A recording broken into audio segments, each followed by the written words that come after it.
who are next door in Studio 2, Thom and Jonny from Radiohead. How's it hanging, fellas? To the left, thank you. Hey, I've got an idea. You've got your guitars. Let's do the show right here, yeah! Well, we could do it somewhere else, but you might not be able to hear it. I'd rather you did it here. What are you going to do for us for? First of all, let's start that one again. What are you going to do for us first of all? The most difficult one, which is Bulletproof. Okay, take it away. Oh, God, is that it?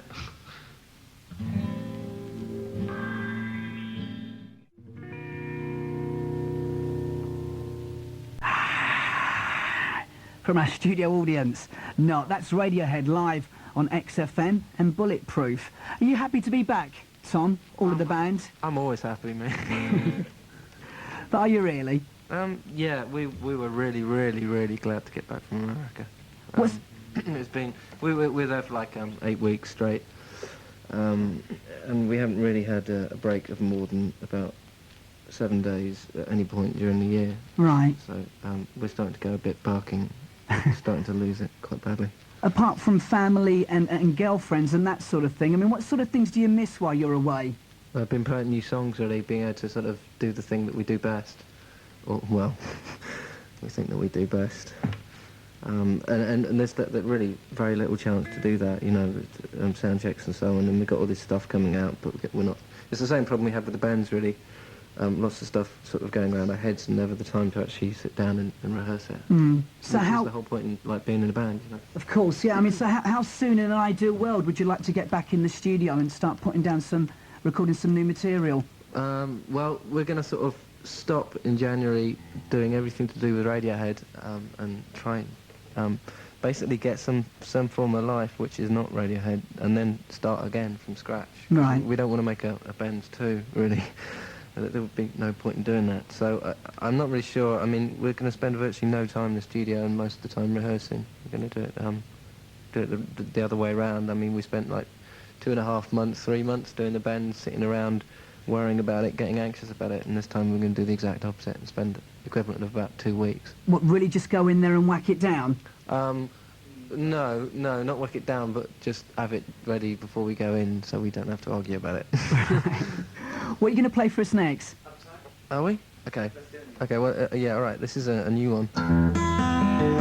And that's in tune. And this is a new one, and it's, well, this is called Subterranean Homesick Alien, if I have anything to do with it. Yeah.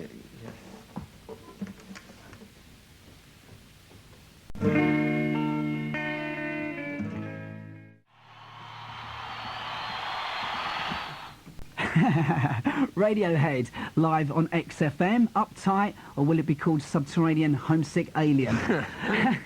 Maybe we should get people to ring in.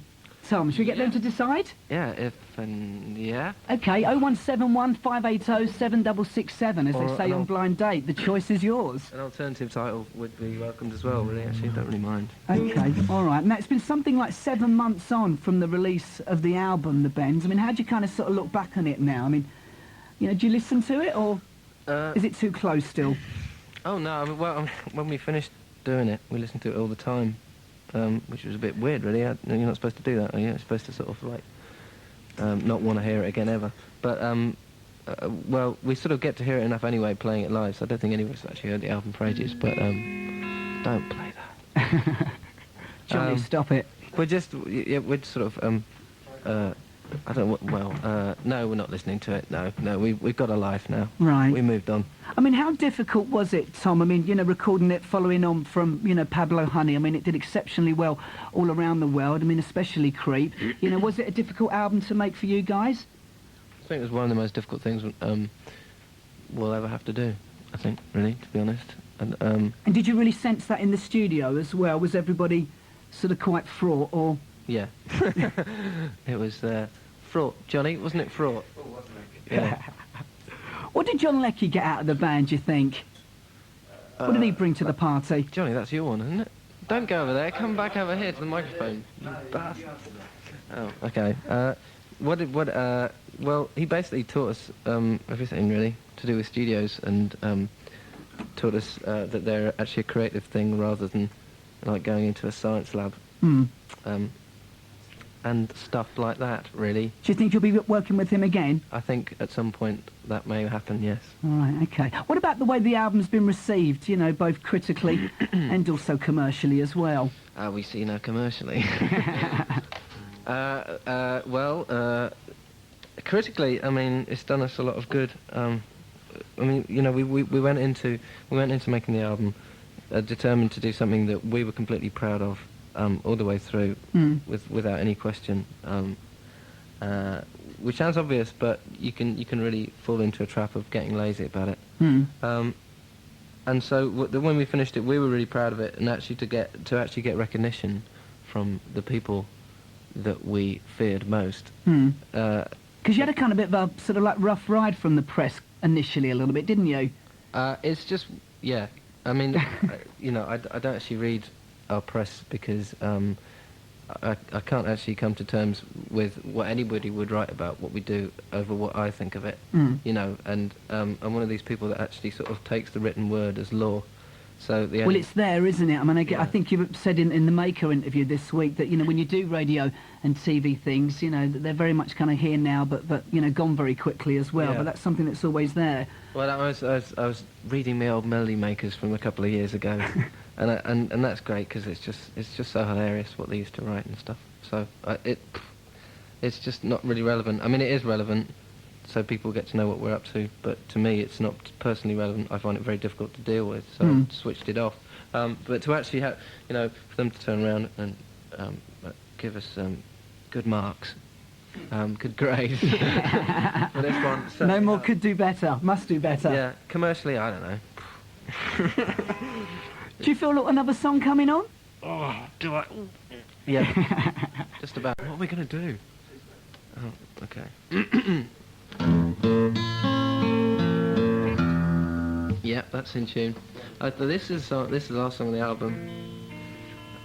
We just made a very, very weird video for this song. It's called Street Spirit.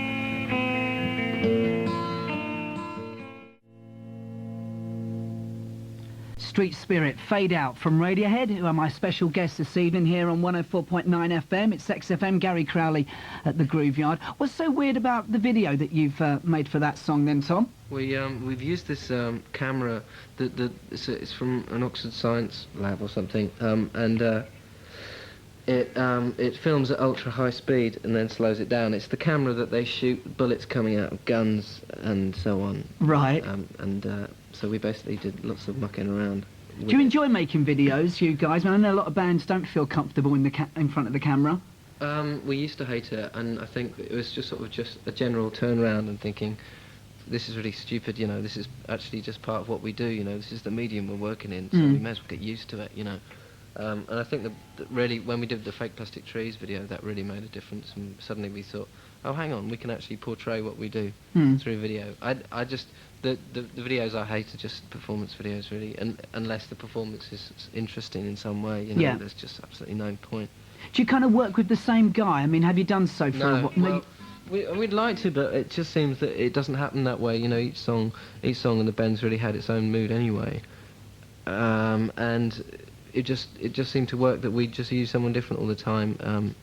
I mean, actually finding people to shoot videos is just the weirdest. There's no method to it at all. You just get all these things faxed through and all these videotapes and stuff, and you just sit there going, it's really like guesswork. It's a nightmare. Right. Now, I mean, you know, you said yourself 8 weeks touring America. I mean, how do you all sort of like manage to keep sane, you know, when you're kind of enclosed in this sort of unreal world, really? I mean, a bus and, you know, planes and hotels. I mean, how do you sort of keep an air of normality? I mean, can you? Are you normal, John? Answer this question. Let me think. Normality. Okay. Thanks. That helped. Yeah. Okay. How do we keep sane? Well, try not to drink loads all the time. We mainly keep sane by, when we're touring, we're doing what we do at home anyway, like playing a lot and seeing each other. So it's not much different. Really. Sad, isn't it? Absolutely no life at all. Is there anyone in the band who can be sort of like, you know, be reliable to Colin. to be chipper? Oh, Colin. Yeah. Yeah. He's in charge of being cheerful. Yeah, Mr. Yeah, he's a secret weapon. When nobody wants to talk to outsiders, we wheel Colin out, and he's always really nice to them. He gets pushed up front, does he? Yeah, poor chap. What were you listening to on your on your Walkmans and stuff? You know, when you're out on tour in America, anything in particular? I was in a shop in Los Angeles, and I heard the old Daydream Nation album, Sonic Youth album, and I hadn't heard it for ages, and I thought, oh my God.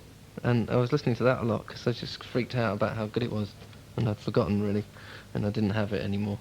And we're listening to the Sparkle Horse album, which is this band, Plug, this band that we're dragging over here to do the tour with us. Tell us about them.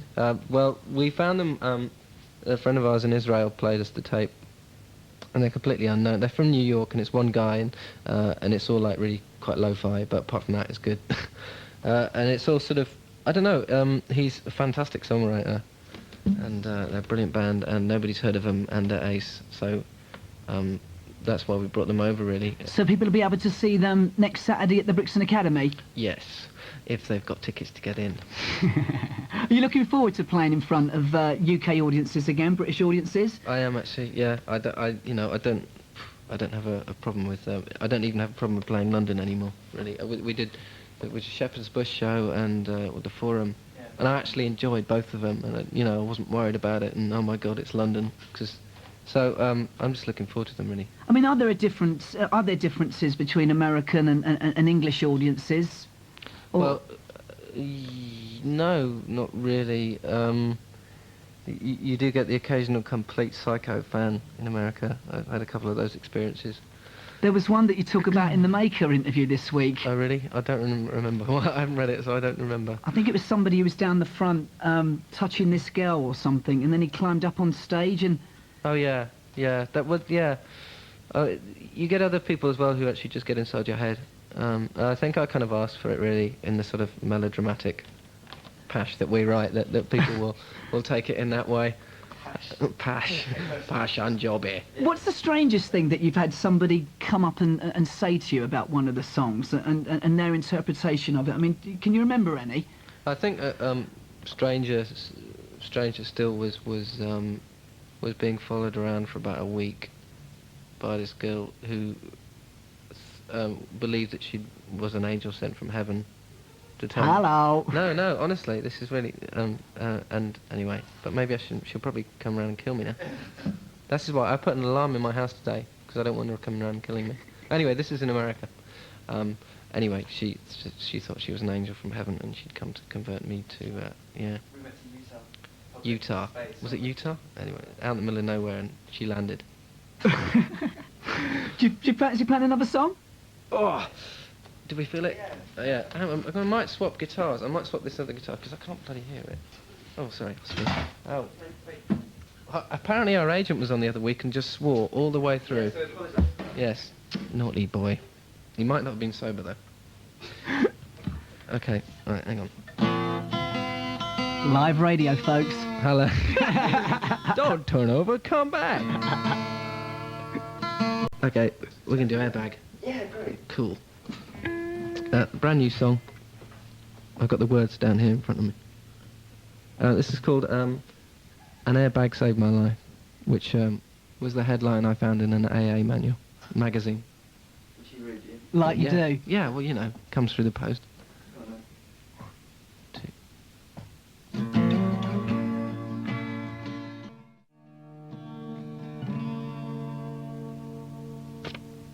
Who let them in? Well, like that here at XFM.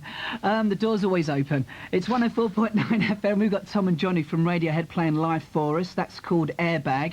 How many songs have you got so far, new songs, that, you're kind of completely happy with then? Well, I don't know, 20, 30. But, it's all about quality control, isn't it, really? I think. At the end of the day, always. Yeah. I mean, are you doing any of these songs live in the set? Will you be doing these at Brixton Academy next Saturday, or? I don't think so. I mean, the thing is that we don't want to. We haven't really had time. I mean, Johnny and I get time like on the back of the bus, but you can't really set a drum kit up back there, and so there we really probably could do, but with great difficulty. Yeah, we need an extrally large bus. Get buses with swimming pools in them, but no, not a drum kit. Yes. Did I answer that? You did. Okay. You did. That was a no, I think, basically. Oh yeah, no. Okay, no. I mean, how do you kind of sort of keep the set fresh then? I mean, how do you sort of do that? I mean, do you kind of like move songs about? I mean, or do you kind of sort of, keep pretty much strict to, the same one? Well, there's nothing else to argue about, so usually we just argue about the set, really. Come on, how do we keep it fresh, John? You play something completely different every night. That's how you keep it fresh. Yeah, usually. notes, Yeah. So, but I can't do that, you see. Yeah. I mean, if I did something different, people want their money back. It's not fair. What are your favourites in the set at the moment? I mean, does that change? Obviously, it must do. Actually, my favourite's Still Lucky. We'll play that in the set. I hope so. What? We're not playing that. No. Yeah, anyway. Yeah, that's my favourite because it's still really. I find it really beautiful. Still, I'm not bored of it yet. So it's usually the new song, and that's the new song. And what about Creep, Tom? I mean, what your sort of like feelings about that at the moment, and kind of like performing it as well? Well, we keep doing it because it means that it's not an issue. It would be an issue if I mean, especially when you're supporting REM, and you go on and you don't play Creep, you're very stupid. Yeah. And rather than sort of having a problem with it, we just sort of went, well, sod it, we'll do this as it is, Usually we were introducing it, I mean, when people are walking in an REM show, it's like, playing in the stadium, they're all walking in, finding their seats. So in between virtually every song, it was, hi, good evening, welcome, we're called Radiohead, and this is the song you might know, and things, The thing is just to treat it lightly, really, because the music isn't light. So, does that answer it? It does. Okay. It does. Sorry. You're going to come in and play some records with me a little bit later on.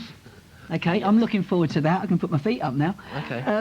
One more song? Oh, two more. Oh, someone's shouting. Two more? I don't know. I think we've got the makings of an XFM live album here, I think. Yeah, Certainly got side one sorted out anyway. Oh, I'm going to start switching off. Hang on. Okay. Live radio. I think we should do the one that begins with F. Don't do that. Okay, what? He's making signs. Okay. Can you turn my guitar up a little bit? Thank you. He's picking on me, Gary. Stop it, Tom. Okay. People, yeah. I hope so. I hope someone's listening.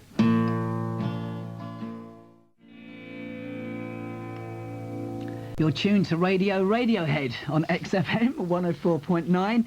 And that's Thom and Jonny's live version for us of Fake Plastic Trees. You talked a little bit earlier on about the REM tour. Did you do two tours out in America, one in your own right and also supporting them? No, it's a bit more confusing than that. It was we started with REM around Europe, and then we went around America with them around the south.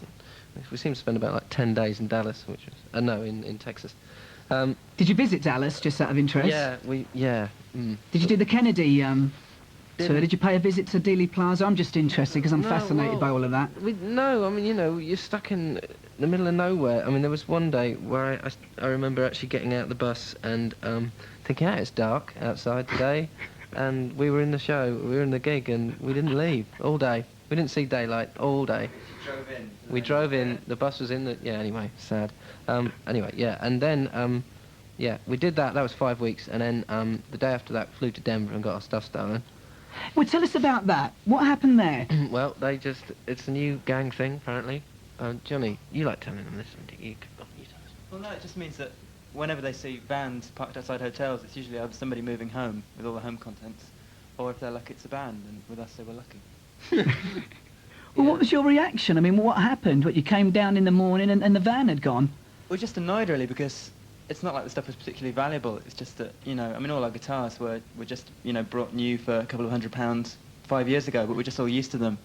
So that's what was annoying, really. And all the American press was like, well, journalists asking us, so did you have lots of vintage guitars or old guitars? But that doesn't really interest us. So it's just our fingers being used to it, really. What was your initial reaction, though, when you found out that the van had gone with all the gear in? Well, the way we were told it was like our tour manager sort of sat us down and he said, made sure we're all sitting down. It's like someone had done. Broke it to you gently. Yeah. So we as long as no one was hurt, we were fine about it. I couldn't wait to go out and buy new gear, actually, so there you go. Fellas, you remember that van that we had yesterday? Yeah. Well, that's not there anymore. What was I going to say? So the REM tour, was that good fun? Yeah, it was a bit of a head-stretching experience, yeah. In what way? In every possible way. Yes, I mean, you know, they were very nice to us, and it was one of those things. I think you get to a point in the music business where you just think, you know, I don't care how this sounds, where you just think that everybody is a complete tosser, and you're just going to have to carry on like that for the rest of your existence, merely to get by. And then you actually realise you don't have to be like that. You know, we're actually perfectly capable of being us, and just, you know, you're able to create your own creative space and so on, and you actually, you know, they're able to survive what they've done in sort of very human way, and that we just found it really encouraging, especially when. How do you think they do that? I mean, because you know they are, you know, they've got to be one of the you know, biggest bands in the world. I mean, how do they? Well, I don't know. It seems to be with a certain degree of humour. Really. I mean, you know, obviously nobody thinks that Radiohead have a sense of humour and we're the most miserable people on earth. But I think Does that annoy you that you know, people kind of, you know, some people may have that perception, you know, because of the music, and you know, they see you as only having that sort of persona.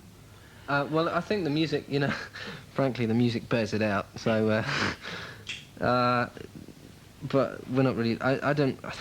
As I say, I don't really have a problem with what people write, and I can approach writing songs and say, okay, we're gonna write 12 happy songs this album, and it'd be great, and everyone would be happy. But I don't think that would be convincing.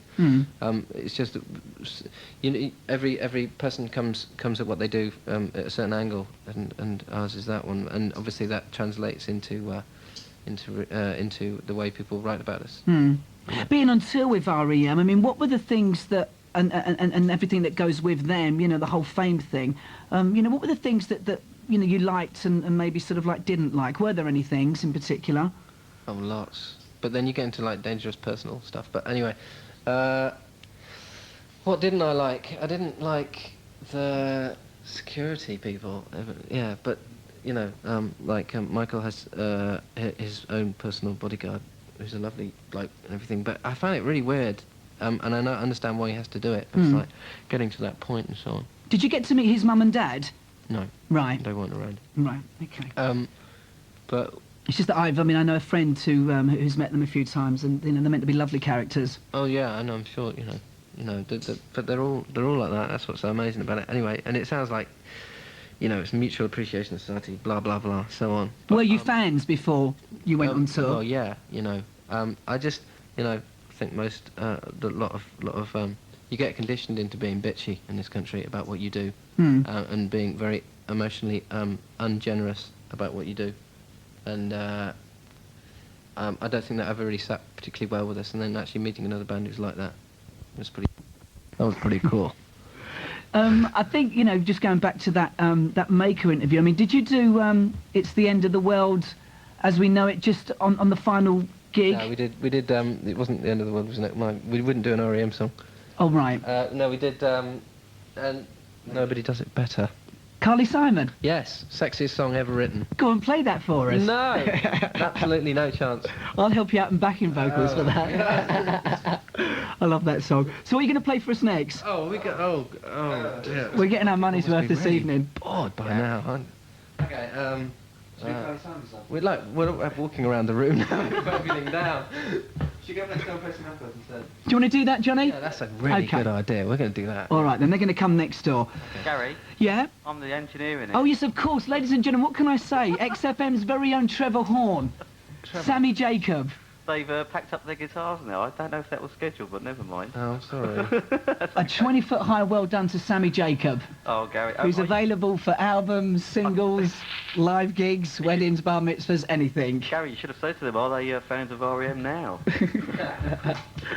Anyway, it's Gary Crowley on XFM. I hope you're enjoying the music. Thom and Jonny are going to come into the studio and they're going to start playing some records. I'm going to play Drugstore, and who supported the band on some of their gigs out in America. We'll talk about that after we hear from them. This is called Injection.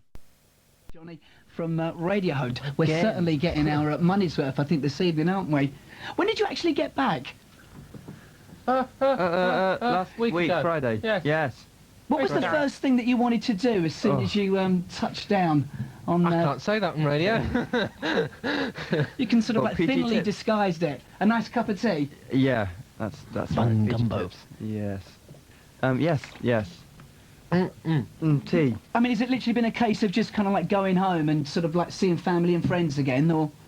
Yeah. It's kind of impossible to unwind for... We only had 5 days off and then the British tour starts, so, you know, it's not really time to reach a normal life, is it? You actually go, wow, I'm home 3 days afterwards. Oh, I'm so depressed. Yeah. I want to go out again. Because you don't. It's like REM was saying that, you know, it takes like a good 6 months to come down now. You know, doing a tour like that, because I mean the highs must be pretty drastic. You know, coming off stage like that. Are the changes sort of like noticed by family and friends as well? I mean, do they know to kind of, you know, sort of like step back a little bit and just kind of let you... No. You just start getting very nervous about 9 o'clock every night, you know, even though you're sat at home. Yeah, right. Yeah. I feel like you should be doing something. And then you wake up at 4 in the morning and that's it. Anyway, this is great record. Tell us about this band again. Then what's the story? Where did you hear about Sparkle Horse? Well, they were. I think.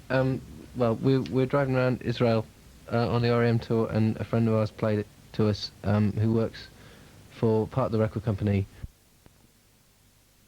sort of thing.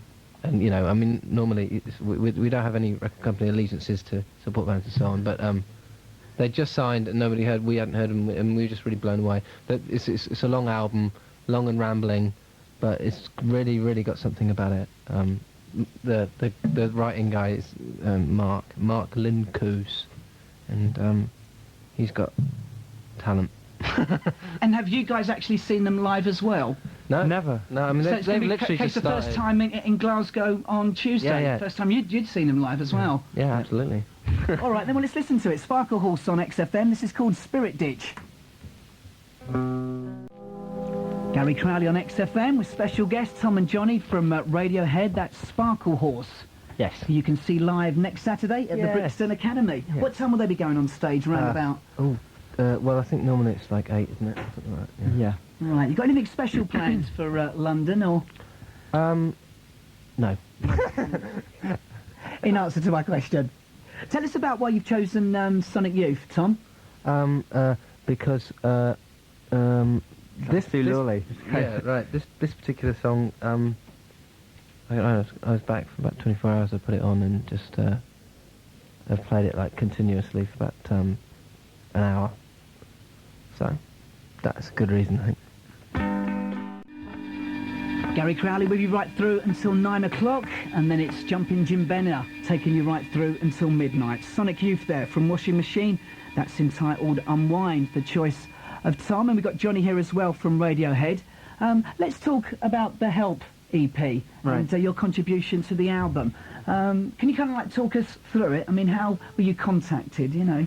Well, as soon as we got the offer to actually record something in one day and bring it out 5 days later, we just wanted to do the best song we had at the moment, and our favourite song that we'd just written, so that was the buzz we got off it, you know.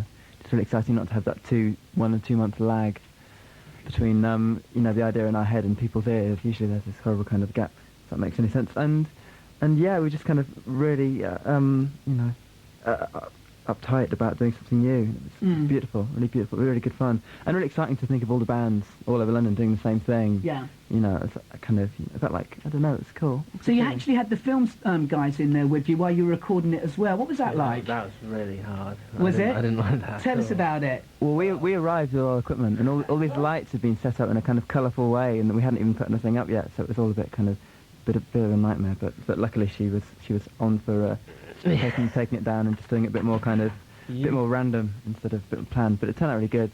Tom's curled up in a ball in the corner, but was it particularly difficult for you to do the vocal then? No, it was more the pressure is on, to do the whole track in a day like that, and I think we spent a good 5 hours mucking around with having the cameras there and so on. So eventually we got down to it about like 5 or 6 in the evening. It's like, oh my God, how are we going to do this in time? But that was fine. That was all part of it.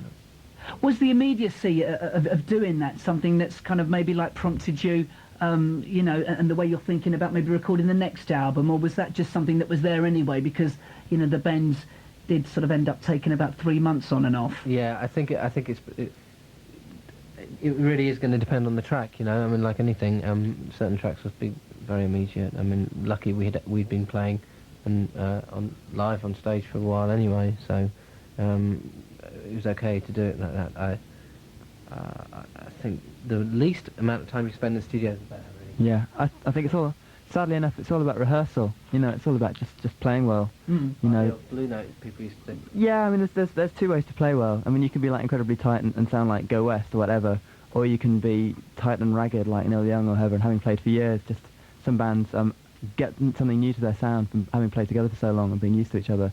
That's what we kind of rehearse so hard for, and that's how we're going to spend less time in the studio and more time rehearsing in a different studio. In theory. In theory. On paper. Allegedly. Did you get to see the programme, the special that they did on the making of the album? What did you think? And what were the other tracks that sort of stood out for you? We actually watched it with Michael Stipe on didn't we? Name drop. Not especially. Well, no, just because it's interesting to see what his reaction to all the bands were. Yeah. It was cool. And what were they? Oh, I you can't set remember. yourself up there, didn't you? I can't remember. Oh yeah, no, we can't remember. He liked most of it, or a lot of it, didn't he? It's cool. We all did. Yeah. Good fun. Any ones in particular though that stood I out? thought the Name of Cherry one was cool. I thought that was very cool. But also the stuff that they did with Lucky when they there was one bit where this bloke had a patch over his eye and stuff, and I thought that was, I don't know, I cried. But then I'd been on tour for 3 weeks, so That was going to happen anyway. What about for you, Johnny? As far as like standout tracks on the album? Well, I enjoyed the Suede one because I love the song and I thought he sang it really well. Really, there was something. It was kind of the production of it, especially, was just like his voice was much warmer than they kind of. And the Suede always disappoint me a little bit on record because of the sound of his voice in production. But on that, it was just so warm and really well sung. I thought it was beautiful. Have you made a video for this? Oh, well, they're going to use the video, obviously, from the from the special. They just took the, yeah, absolutely. All right. We didn't really want to plug Radiohead. Okay, Sure. well, let's hear it. I mean, as far as this sort of like Britpop, Oasis, Blur thing, It's now the property of the tabloids, isn't it? I think that says enough, really. have you kind of sort of checked, much of that stuff out at all? I mean, did you get a chance to in America? I mean, are you sort of like aware of and sort of eager to listen to what's kind of like happening while you're away, or? No, dimly. Yeah, you get fairly passionate about British bands when you're in America, obviously. I mean, I saw Blur playing in Boston and loved it because it was so British and everyone like the audience there. There were even some kind of teenage Americans, kids turning up in like mod suits and really trying hard and and just sort of standing there alone and really kind of loving it and loving English bands, which is really bizarre to see. But no, it's just, I loved that. I really loved seeing Blur in America. I thought they were great. I mean, we're always sort of like hearing about how badly, British bands are doing in America, say compared to, 5-10 years ago or whatever. I mean, is it getting better? I mean, why has that happened? Do you think as well? I think it's mainly to do with Americans not understanding British bands rather than British bands somehow being worse or just missing it. Yeah, they just don't, but the amount of American bands who are actually influenced by British bands is just hilarious. Right. Totally. I mean, they're all singing with English accents now, which is bizarre. Like, they've got their kind of British or London accent. When we first heard Green Day, it was the funniest thing in the world. Anyway, but why do you think that bands like that and Rancid, for instance, have kind of like exploded, so huge across America? Any thoughts about that? America is one of these places where you get to a certain point and you either nobody wants to know or you just completely explode. And it happens to, there was, oh God, what's the name of that band, Live? Who are they? They are huge. I mean, they turned up one day in their, their brand new Mercedes 3 Series with their brand new girlfriends that looked just like the car as far as I could work out, and proceeded to hang around and look like they sold millions of records. But it's basically, you know, they toured a lot, and eventually they broke through this line that you go through, and you know, we haven't gone through it, and the Cranberries have, and Live have, and it's not such a great thing to go through as far as I can work out. But I think, you know, I don't exactly think that Britain is the answer to everybody's dreams in terms of music at the moment, especially. We've been spoilt in the past, haven't we? Yeah, especially with, you know, with what Radio 1's up to and stuff. But in America, it's far worse. In America, it's just full of total idiots. People used to run like, sorry, this is a bit of a rant. People used to run like the chart radio in the 80s, and you know, and now decided they're all experts on the alternative music scene. So they just turn up and say, okay, play Green Day 20 times a day, and so on. You know, anything that sounds a bit like Nirvana. What sort of support have you guys had with the Bends? You know, as far as American alternative radio is concerned? We haven't had that much, because I think they're basically alternative radio isn't really an alternative. It is basically chart radio, so therefore they're into the fast fix, and nobody takes any risks. We kind of weren't bothered though, because A, we were so happy with what we'd recorded, and B, we were excited about what was happening back here anyway. You know, in terms of reaction and I what mean, people thought of but it. the stuff they play in America, honestly, you know, we moan about what we hear over here, but my God. we just like to imagine like what John Lydon must be making of it all, and Yeah. you know. He must be Yeah, the kind of- people. I mean, you know, even Bjork, he says, tying it in there. Well, that's right. That brings us nicely to our Swiftly. next record. Actually, fellas, before we do play that, can I just do a competition very quickly? I feel a competition coming on, because I've still got 2 prizes to give away before 9 o'clock on Crowley's Last Stand. And this second one sees us offering up for grabs 30 CDs, okay, in an XFM goodie bag, which includes albums from the Meat Puppets, Superchunk, and singles from people like EMF. The question I'm going to ask is this one. I want to know the name. Video and everything, and I'd love to make music like this, because she's fabulous.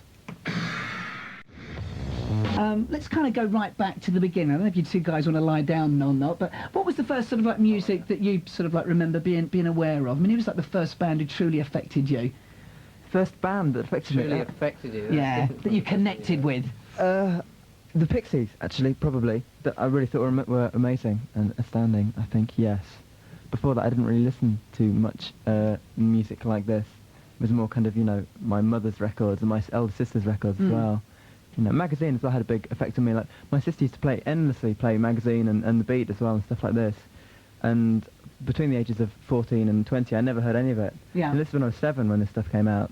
And then I heard it again for the first time a couple of years ago, like a Magazine album. And I remembered every note. It was really uncanny, and all the lyrics and everything, just having from, you know, even though I hadn't heard it for 6 years, and I'd been a toddler practically when it came out. Do you still You know. get that feeling from bands? I mean, has anybody kind of, you know, had that same effect on you on the last couple of years? I get the only- same thing from Sonic Youth Yeah. now, and even REM. I mean, REM were my, you know, big band when I was a kid, and also Violent Femmes. But What was it like meeting Mr. Stipe then for the first time? it was very sweet. It was very nice. Yeah. Can you Good. share that moment with us? There's not really much to share, you know. I mean, it's interesting when you start realizing how many people are infatuated with him. So there's really not that much to tell. It's not really interesting, honestly. Honestly, really. I mean, But I was going to There we say, are. no, I mean, there's nothing sort of like worse with meeting somebody than being disappointed, is there?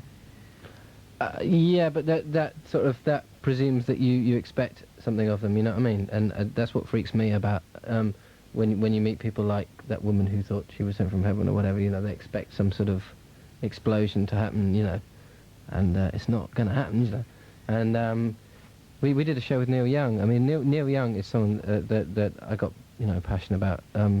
And I still think there's a lot of music out there that I find really I get really passionate about. I mean, the new McCormick Butler single, I just freaked when I heard that. That's great, isn't it? I can't say the word I said at the time, but you know. You thought it. Yeah. Ranking Full Stop by The Beat. Why have you chosen this one then, Johnny? Because if Colin, my brother, the bass player here, or Phil, our drummer, then they would love it and they'd be dancing around the room, as will I. Hope you and your Sony mini disc have many, many enjoyable years together. I'm sure you will do. Can I go now? You can indeed, but I'm going to see you after the show. Right, I'm going to finish with Oasis. That's Sammy in the background. It's a sad day. Who's been very, very naughty this evening. Did you enjoy that with the Radiohead boys? Yes, very much, very Yeah, much. They're 'cause- very good, weren't they? Because they're big favourites of yours, aren't Yeah, they? They are big favourites of mine. According to Melody Maker this week, that Yeah, album they're- changed your life. They're big. They're big favourites of Fraser as well. It was good fun, wasn't it? There'll probably be a live album cassette or something you can buy in Camden tomorrow, actually. Apparently you're a big favourite of theirs, Gary. I'm a big fan. They're big favourites of mine. Everybody loves each other. We're I going to end love you, tonight- Gary. I do. I'm going to end this evening with Oasis, who come to town Get on with it. next Saturday and Sunday at Earls Court. It's a good weekend for gigs next weekend, of course. Radiohead being at Brixton Academy. But this is going to be Champagne Supernova taking us up to Jim Benner. Hopefully when I see you next time, it'll all be permanent.